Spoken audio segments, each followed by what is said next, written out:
I just finished Act 2 of Wuthering Waves 3.0, and it's one of those stories that made me sit there for a moment before closing the game. Not because it shocked me, not because it was perfect, but because it felt focused. This isn't a review, and it's not a breakdown. This is just my reaction to the story, what worked for me, what stood out, and what this act made me think about going forward. So overall, when it comes to Act 2 of 3.0, I actually thought it was pretty good.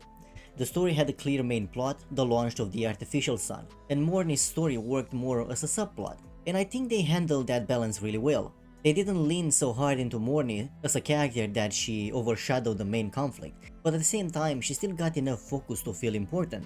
It felt measured. We also got more insight into the Roya tribe and the region as a whole, which helped ground the story a lot more than if it had just focused on the central conflict. That world building mattered. One thing I personally enjoyed a lot was seeing the protagonist step into the role of Lord Arbiter again. In Wuthering Waves, the protagonist isn't always as central as they should be, so when the story fully commits to their identity like this, it's always fun to watch. Those moments felt deliberate, and honestly pretty entertaining. As for the conclusion of this act, I'd say it was solid. We successfully launched the artificial sun, we dealt with the people who stood in our way, and we managed to purge at least part of the infiltration at Star Torch Academy. And right at the end, we get a small but clear reminder of Fractious, setting up where the story is obviously going next. So yeah, as a standalone act, this worked for me. It didn't blow everything out of the water, but it did what it needed to do, and it did it cleanly. Even though Mornye's story is technically a subplot, we still get a lot insight into her as a character, and into her relationship with Rover. From earlier acts, we already knew that they were close to the Academy 20 years ago, before Rover's memories were erased. Act 2 doesn't dig into that too aggressively, but it does add more context, quietly. Mornye still avoids talking about the past directly. She doesn't bring it up herself, she doesn't explain it, but she does call Rover senpai, and that clearly isn't random.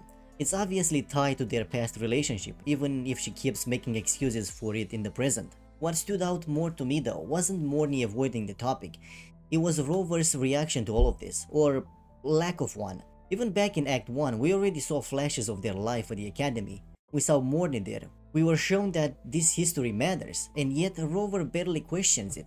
They don't push, they don't show much curiosity, they don't seem particularly interested in uncovering their own past. And that feels strange. That's not how mystery usually works, and it's not how people usually react when pieces of their lost life keep surfacing. To be fair, after finishing Act 2, there is an optional interaction with Mornye where Rover finally asks whatever they met before, and Mornye gives a vague answer, so the story does acknowledge the question, but the fact that this moment exists as a short optional interaction is what bothers me. This is core information about the protagonist, about who they were, about why these relationships exist, and yet it's treated like side content.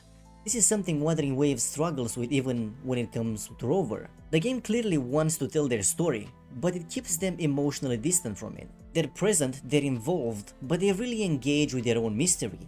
And that distance makes moments like Mornye's story feel less impactful than they could be. One thing that genuinely surprised me in Act 2 was how much we touched on Rover's identity as Lord Arbiter again. We already knew Rover has authority over the Sentinels that was established in earlier arcs, but here the story quietly adds something much bigger. Rover doesn't just have authority over the Sentinels, they also seem to have authority over the Roya tribe, or at least over the 6 Helios, and that's a massive reveal. When Rover interacts with the Shaper, we learn more about the Roya tribe and their role, their history, but we don't really learn much about why Rover authority applies to them too. When the Shaper asks Rover for permission as Lord Arbiter, Rover doesn't question it. They don't hesitate, they don't ask why, they don't wonder how this connection exists in the first place, they just accept it. And don't get me wrong, that was a cool moment. I always enjoy learning more about who the protagonist really is. Moments like this are exciting, but it felt rushed. This was the perfect opportunity to slow down just a little and explore Rover's past more deeply, to let Rover and us sit with the implication of what this authority actually means. Instead, the story moves on, and once again we're left with another piece of Rover's identity being introduced but not really examined. It's not that the idea doesn't work, it's that it deserves more time than it gets. One thing I was genuinely surprised and honestly relieved to see in Act 2 was how Lynae was handled. We already reached the emotional conclusion of her story in Act 1, and based on past experiences with Wuthering Waves, I went into this act expecting the worst. Because we've seen this happen before with characters like Chisa. Once their arc was finished, they were basically sidelined and pushed out of the story entirely. So I fully expected Lynae to either not appear at all or to show up briefly and do nothing meaningful. And that didn't happen. Lynae not only appears in Act 2, she actually plays a role in the conclusion of the story. Now, I've seen some people say she was still sidelined, that she didn't do enough, that she should have had a bigger role. And personally, I don't really agree. Lynae isn't the central character of this act's main plot, so I don't think she needed to be. For where she is in the story and for the role she's meant to play here, what we got felt right. It felt enough, especially when you compare it to how other characters have been treated in the past. That said, I'm still cautious going forward. Wuthering Waves has a pattern of introducing characters, giving them a strong arc, and then quietly pushing them aside once the arc is complete. I really hope they find a better way to keep their cast relevant over time, because sidelining characters this quickly is one of the story's biggest weaknesses right now. Still, for this act specifically, I was pleasantly surprised. They didn't forget Lynae, and that alone felt like progress. Another thing I genuinely want to praise Kuro for is how they handled the bike in this act. Yes, on the surface, it's obviously a new mode of transportation. It's here to help us explore the world faster. But just like in Act 1, they didn't stop there. They actually made the bike part of the story. It shows up in key moments, it's involved in major fights, it's not just something you use between story beats. It becomes part of them. And I really like that, because it would have been very easy to introduce the bike as a cool roaming feature and never acknowledge it again narratively. Instead, they integrate it directly into the action. And that works on two levels. Visually, it's just cool. It makes the big moments feel more dynamic and cinematic. But thematically, it does something more important. The bike isn't just a tool, it feels like a natural part of the world, part of how people move, fight, and survive in it. That kind of integration grounds the story. It ties gameplay, world building, and narrative together instead of keeping them separate. And honestly, I'd love to see more systems in Wuthering Waves handled like this going forward. So overall, I did enjoy Act 2 of Wuthering Waves 3.0.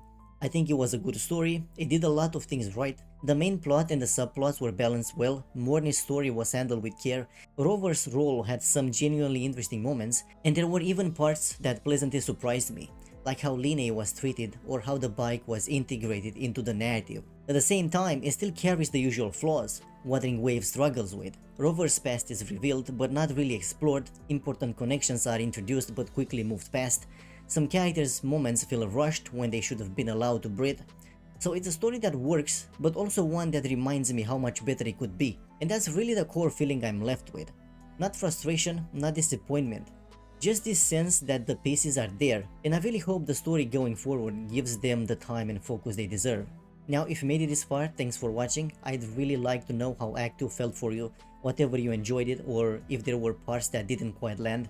If you like this kind of story-focused discussion, consider leaving a like, it helps more than you think. And if you enjoy narratives breakdown and reactions like this, feel free to subscribe, that's mostly what this channel is about. Thanks for watching, and I'll see you in the next one.